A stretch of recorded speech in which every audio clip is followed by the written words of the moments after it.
సిద్దిపేట జిల్లా గజ్వేల్ ప్రజ్ఞాపూర్ మున్సిపల్ 20వ వార్డులో ప్రజాపాలన ప్రగతి ప్రణాళికలో భాగంగా వార్డు సభ ఏర్పాటు చేశారు మున్సిపల్ సిబ్బంది. ఈ కార్యక్రమాల్లో కౌన్సిలర్ శ్రీనివాస్ పాల్గొన్నారు. అయితే వార్డు సభ వేదిక వద్ద అధికారిక ఫ్లెక్సీలో మాజీ ముఖ్యమంత్రి స్థానిక ఎమ్మెల్యే కేసీఆర్ చిత్రం లేకపోవడాన్ని నిరసిస్తూ అసహనం వ్యక్తం చేశారు. తెలంగాణ స్వరాష్ట్రం కోసం ప్రాణాలు పణంగా పెట్టి తీసుకువచ్చిన మహానాయకుడని కొనియాడారు. గజ్వేల్ ఎమ్మెల్యే కేసీఆర్ ఫోటో ఫ్లెక్సీలో లేకపోవడం, ప్రోటోకాల్ పాటించకపోవడం, అధికారులు సైతం కాంగ్రెస్ పార్టీ వత్తాసు పలకడం సిగ్గుచేటని మండిపడ్డారు. ప్రజాపాలన ప్రగతి ప్రణాళిక 99 రోజుల ప్రణాళికలో భాగంగా వార్డు సభ 20 వార్డులో ఏర్పాటు చేయడం జరిగింది. సంతోషం. ఎందుకంటే వార్డు సభలు పెట్టినప్పుడు వార్డు యొక్క ప్రజలను నోటీసులకు తీసుకొని ఆ నోటీసులు ఏవైతే ఉన్నాయో దాన్ని పరిష్కరించిన తర్వాతనే మళ్ళీ ఇంకొక వార్డు సభ పెట్టాలి. గత 2 సంవత్సరాల నుంచి ప్రతి వార్డు సభ పెడుతున్నారు, ప్రజాపాలన అప్లికేషన్స్ తీసుకుంటున్నారు. అవి ఏవైతే తీసుకున్నారో వీటిని పరిష్కరించండి.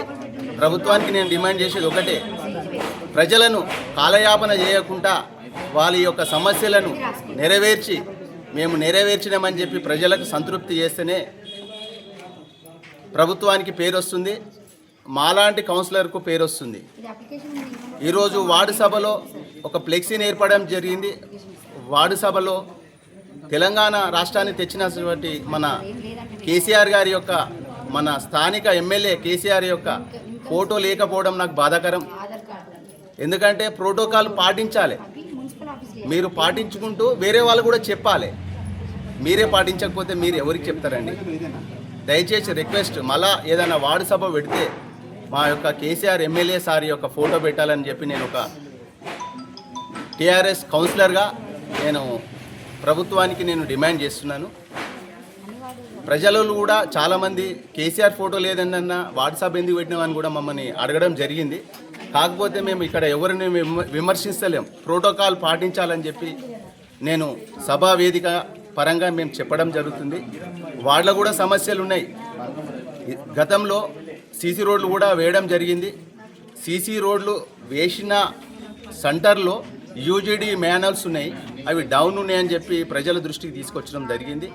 ఇంటిగ్రేటెడ్ మార్కెట్ గల్లీ నుంచి పెంటాచారి హాస్పిటల్ వరకు మాన్యువల్స్ మొత్తం డౌన్ అయిపోయినాయి. అవి కొంచెం మేము కూడా మున్సిపల్ దృష్టికి తీసుకోవడం జరిగింది, కమిషనర్ కూడా చెప్పడం జరిగింది.